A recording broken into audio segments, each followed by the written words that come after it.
Welcome, folks. This should be the start of the GRCon January project call.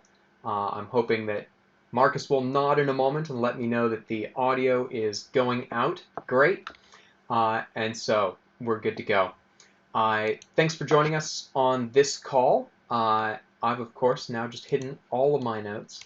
But we wanted to talk about a few things that have happened in the last month. First, a welcome to 2021. A new year, and we're starting it off with a bang. We have the GNU Radio 3.900 release. We have FOSDEM coming up in just 2 weeks, 2 weekends. We have the GNU Radio Conference 2021 planning has been under swing for a while now, but we have the first announcements of that.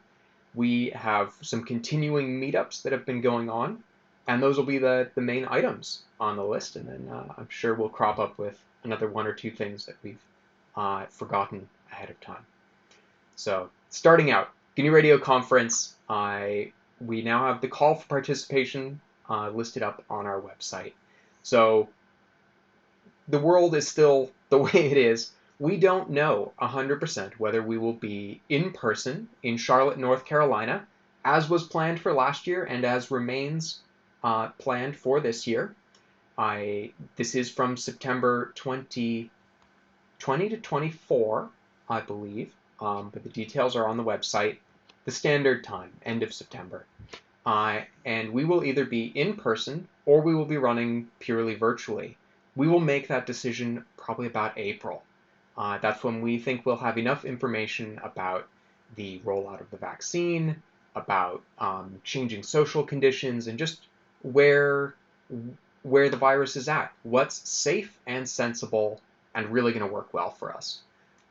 We were definitely, as a planning committee, as a leadership team as a whole, as a community as a whole, I think very blown away by the response to last year's conference.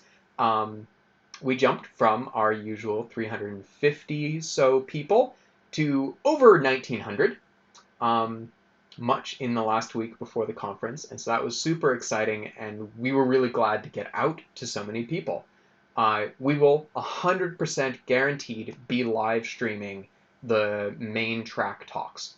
So just as in this last year, all of the main track talks will be streamed live. We will still have chat online, so you'll be able to do remote Q&A. Those are guaranteed. Exactly what that will look like, still TBD, but probably much the same as last year, with some lessons learned and experience under our belt. If we're in person, look forward to the same sort of things that we've had in previous years. We will definitely be having talks. We will have poster sessions.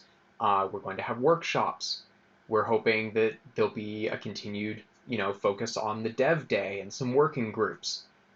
And so if you have ideas for any of these, if you've been doing work with GNU Radio, if you have interesting talking points around hardware, setups, applications that have been run using software-defined radio, related topics like GPU acceleration or FPGA flows, please consider submitting those. The conference is nothing without those who contribute their time, energy, and work towards the main track and these associated events. So the call for participation is up on our website, and you can go to gnuradio.org/grcon, and that information is going to be getting updated over the next day or so. The main entry is already on the blog, so that's the big highlight. If I can do this safely, I'll pull that up right now. So this is the primary call for participation at this point, and it's really a heads up.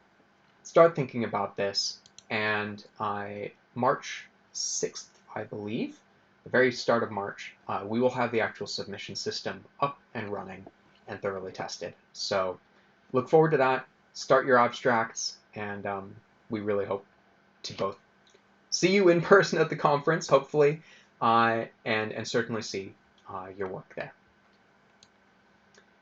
That, I think, is the main highlight for GRCon. There are Still opportunities to help us run this event.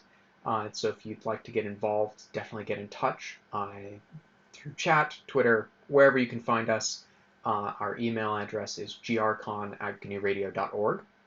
And I would certainly be remiss if I didn't mention, if you are a company or an organization using GNU Radio, this conference still remains our largest source of funds to run the project through the rest of the year. And we, through our partnership with the SETI Institute, have been building up our capabilities, and we'll definitely be starting to spend this money, hopefully very effectively over the next year. And next month's project update, hopefully we'll have some exciting updates on where we're trying to go with that. But if you use it and you're interested in sponsoring the conference, definitely also drop us a note at grcon@gnuradio.org. So that's grcon. Marcus, can you tell us about the 3.9 release and what other releases we can look forward to? So yeah, thanks. Yeah, this weekend I finally came around to putting all the work that other people mostly have been doing into something that is called a release, and that was 3.9.0.0 to be exact. So that is out now. We already have a beta installer from GNU for Windows. You can get the source code right now, build it yourself. I know that Red Hat is working on making it build on all their platforms, which includes a few platforms that are rather unusual. So I'm pretty optimistic that we'll see 3.9 and like standard Linux distributions in the very near future, which means that the days where the primary obstacle to people using radio is, I don't know how to compile this gigantic mess of dependencies, is over. That is a really big relief. So what makes 3.9 more of a big relief is also that we've finally totally gotten rid of Python 2. So just to remind you, the 3.8 branch still does both Python 2 and Python 3 compatibility. In the wake of getting rid of Python 2, we also got rid of another, I don't want to say liability, but it's been giving us a lot of headaches. So we replaced Swig, which is our way of wrapping C++ to Python, with PyBind, which at the moment it seems makes building a bit slower, but honestly it makes debugging a lot easier and faster. So I think this is a very big net gain for us as developers. And I think that will accelerate overall the progress we're making. The biggest change, though, is not extremely technical. It is kind of technical when it comes to code contributions, but it's more of an organizational, legal thing. And that's that we've gone from requiring every contributor of code to sign a CLA, contributors license agreement, that hands over the copyright to us of your code, to just certify that, hey, I'm allowed to do what I'm doing, which, kind of what you would think that goes without saying, but obviously, companies do have interest in their own IP, and you can't be submitting someone else's code. So this makes a bit of a difference. It's called DCO, Developers Certificate of Origin. And what it really means is that you're really just signing off that, hey, this is my code, or this is code that I'm supposed to be committing. And that's simply a single command line at your git commit. And that's it. If you've got problems with that, I'm 100% sure that on the PR we will tell you, because our testing systems will tell us that, hey, everything's fine with that, except that this small organizational thing that you need to fix. So for people who want to know anything more about the DCO, we have a blog post out on that, and it links to a very nice discussion on the Software Freedom Conservancy website, where they talk about CLA versus DCO. if you are a user of GNU Radio, nothing has changed. We are GPL, and if anything, this is just a firmer reassertion that it will be GPL forever. What it does mean, though, is if you're a company using GNU Radio and you've got code that you wanted to contribute, but you couldn't sign the CLA for some reason or another, please check whether you can now contribute code. We do actually have a lot of code that's been going into GNU Radio since the day we changed over to DCO, and I don't think that's totally random. So yeah, please do. I quickly wanted to say a couple of things about the hopes I have for 3.9, and these are mainly very application centric. So since we've moved to Python 3 and also upgraded our C++ version to 17, we've been slimmer and easier to develop for. So together with us getting GR Network into 3, which allows people to build better network applications, I think that we might have a better distributed systems use case where you might, attach the VLC across the network to your DVB-T receiver, this kind of thing. And I hope this will drive a lot of development that can be done with 3.9 with in 3 blocks without you reinventing the wheel over and over again.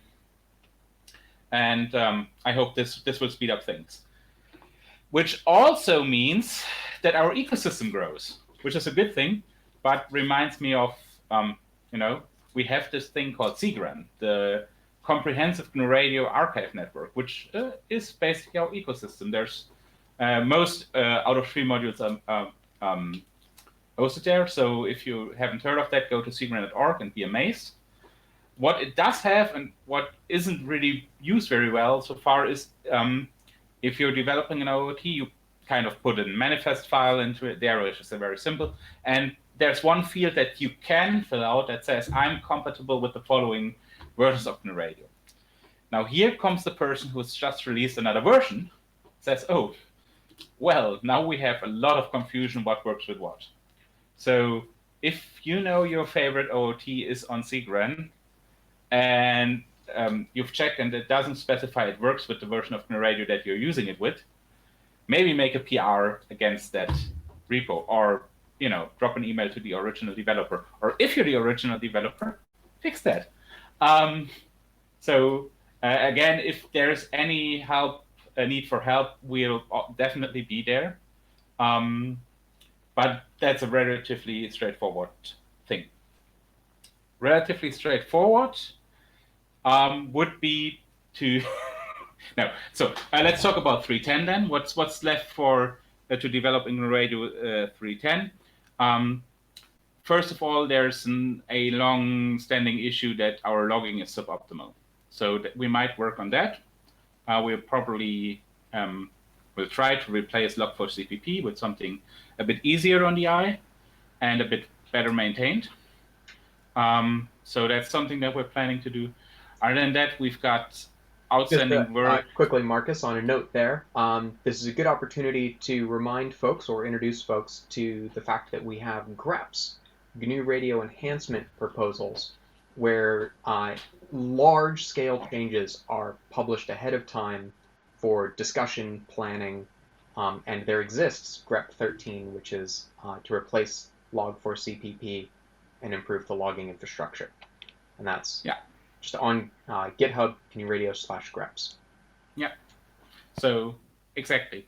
This is also, by the way, GNU Radio is I think for a lot of users, it's kind of an opaque thing. You get a new release, you get a few new blocks. Other blocks don't work anymore, and you're kind of surprised by that. Please don't be surprised. If you need something, let us know. If a block doesn't work as well as you wanted to, let us know. There's an issue tracker for that.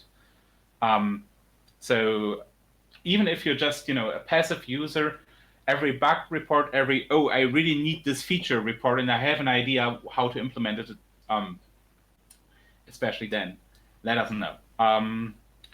Yeah, so that's that. I should also talk a bit about how we're proceeding with the old releases. So right now we have three. So there's the master branch, which is what will become Radio 310 one day. This is where most of our development happens. So there's a new feature, it gets merged into the master branch. But obviously, if I can release something like 3.9.1, that means that there's some continuity in developing previous release versions. And so we've got three different branches, one for 3.7, one for 3.8, and one for 3.9, on which we track the progress. And as you've noticed, none of these versions is dead. And we'll definitely not let 3.8 die just because we've just released 3.9. It's a very widely accepted version.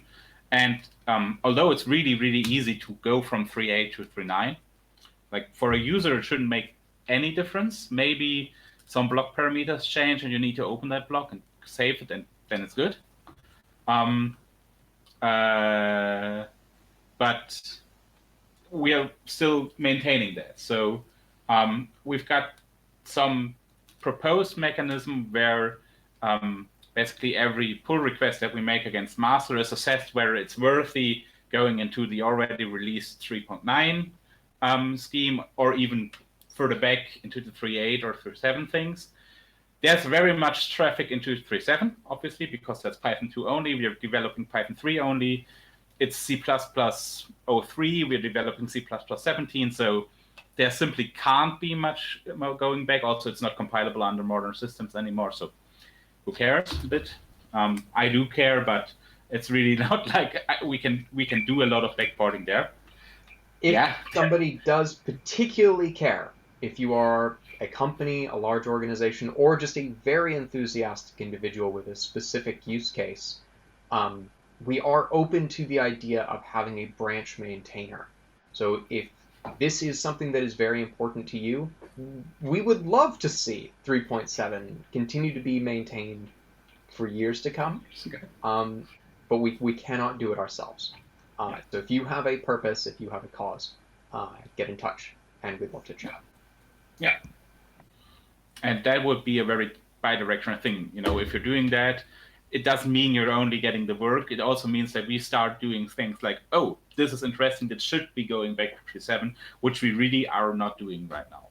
Like if there's a critical bug fix that might be security critical or something, we might be looking into that, but everything else, better not touch it, because it might break a user's system. Because who uses 3.7 right now is certainly someone who's got a legacy system to keep up, or someone who's on a very old system and forgot to update for the last 5 years. So, no, for the last 2 years, to be fair. But yeah, so this is something that we promise is things don't die, but they get less and less updates the harder it is for us to keep up with maintaining these versions. We don't have a specific sunsetting date for any of these right now. It's something that we have to think about, because that's not sustainable. At some point, we'll have 15, branches into we'll backport, but it's not something that is coming up next week. So please, if you're interested in some kind of long-term support for something, do contact us. It's not impossible. Yeah, that's it. I should really stop talking. Thank you, Marcus. It's all been good. This is the meat and potatoes of why everyone is here, right? GNU Radio as a stack continues to develop, and releases are the lifeblood. So, but I'm stealing content from my Boston talk here. That's a good thing. And that is the segue of the century. So yes, coming up in 2 weeks' time, there is FOSDEM, the Free and Open Source Developers European Meeting, which happens usually annually in Brussels. And so, unfortunately, this isn't able to run in person, and so they will be running it online. It's always been live streamed. There's always been chat rooms, but never before has there been so much emphasis on it. Just like we've experienced with GRCon. So coming up on February 7th, there will be the free software radio dev room, and this is a track run outside of the GNU Radio project, although there's quite a bit of crossover. And so come for the GNU Radio content, and also for all of the other projects happening within the open source software-defined radio realm. And I'll increase the size a bit here. So this is running on Sunday the 7th, and you can see the lineup here. We'll make sure that this is linked in the video description on YouTube when this goes up. But check out, the SRS LTE project, Open Wi-Fi. Open Wi-Fi project is trying to build some hardware at the moment. Signals analysis. I mean, you can read the titles yourself, but there'll be some great content coming up. We perhaps don't talk enough about Volk on these project calls, and you can certainly get a big update from that in 2 weeks' time. All of these will also be recorded. They're actually pre-recorded this year due to how it's running, and they'll be posted up online after the event. So you won't miss anything, but please do join us if you're able. As part of this, they will be running all of the chat on Matrix, just as we did for GRCon, and the preparations for that have already begun, and they have the main Matrix devs contributing towards that setup, so should run quite well, I'm sure. If you want to, you're able to join those chat rooms from the chat.gnuradio.org interface, or with your existing account if you already have an account on our chat. It's federated and all open source. So I think I'm still logged in, unfortunately, but I'll throw up a private window here just quickly as a thing. So they're at chat.fosdem.org, and when this loads up, you can click sign in, and the way that Matrix usernames work is it's like at dkozel at GNU-radio, or :GNUradio.org. So think of it as kind of the reverse of an email address. And then you just enter in your password, and away you go. You can also simply add rooms from chat.gnuradio.org. There'll be emails, there'll be notes flying around about this, I'm sure. But I wanted to shout it out because it may not be the most intuitive thing to somebody new to Matrix. So that's the big FOSDEM announcement. With that, Barry, would you like to talk about the ham radio meetups that have been occurring and are upcoming? Yes, ever since GRCon 20, we have had a group who has a monthly video meeting to talk about mostly amateur radio related items. And we have a page that you can go to on the wiki, and the easiest way to find it is to go to the GNUradio.org and look at the news and find the news item on the amateur radio group. And then it has a link that takes you to the detailed page of what has happened and what will happen. We had a good meeting on January 16th, and John Petrich did a presentation, pretty much a basic organization of GNU Radio Companion, which is the graphical interface, how to get started, how to organize, and so forth. We post files so that you can go back and look at the presentation and the flow graphs, and there is a link to see it on YouTube.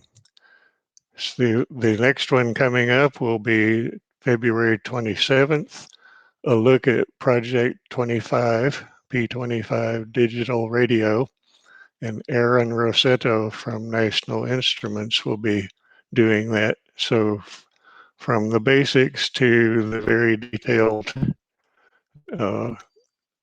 technical aspects of P25. And then in March, we've got one that is a ground station test transceiver by Ray Roberts, and that agenda is listed there as well. And then future meetings, we hope to get more presenters. If you're interested in presenting, please get in touch. There is a link to my email there on that same webpage. Thank you. Great. Thanks, Barry. Let me check my own notes, but I believe that is the wrap-up of the major topics for this evening.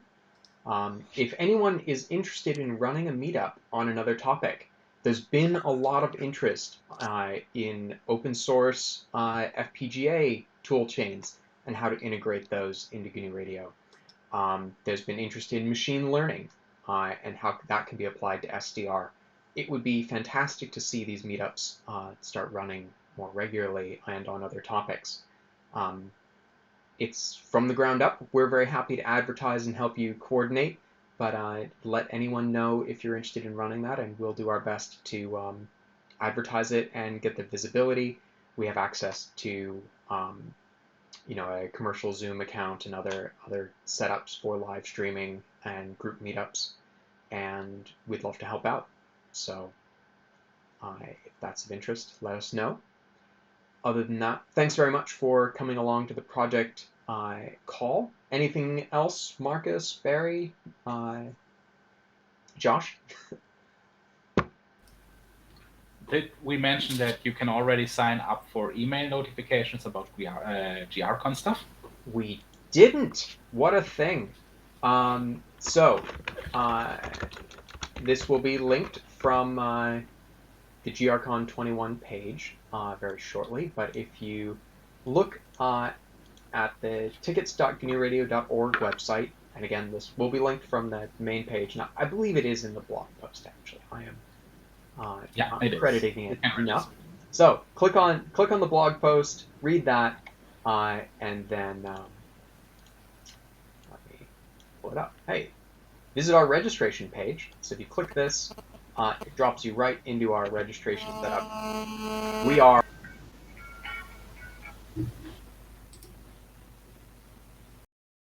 sorry, a little bit of feedback there. We are reusing our normal registration system in order to give you an option of signing up for updates about the conference. This is because we already know that the data is held only by us and is well managed. So straightforward, and it sends emails. So nice and straightforward. You can sign up here. Just check interested in GNU Radio, GRCon 21, add to cart, and all we ask for is your email address. Feel free to put anything into the name field, and we'll send you updates about the event as we come through that April checkpoint, like I said, where we'll be making a more firm decision of in-person or online updates on the call for participation and when the early bird tickets go out.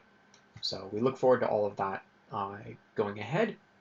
And yes, I believe that was the last major thing. Anything else? Seeing head shakes and silence, checking the chat. Nothing there. So thanks very much for coming along today. I hope this has been the information you've been looking for. If you have any questions or topics you'd like to see covered, we don't have a special guest this month, but we'll try and get someone along next month like we did before and present about some application or aspect of GNU Radio. Send us an email, chat, Twitter, respond on YouTube, where this video will be archived permanently, and we'll try and get back to you. So thanks very much, and have a good evening.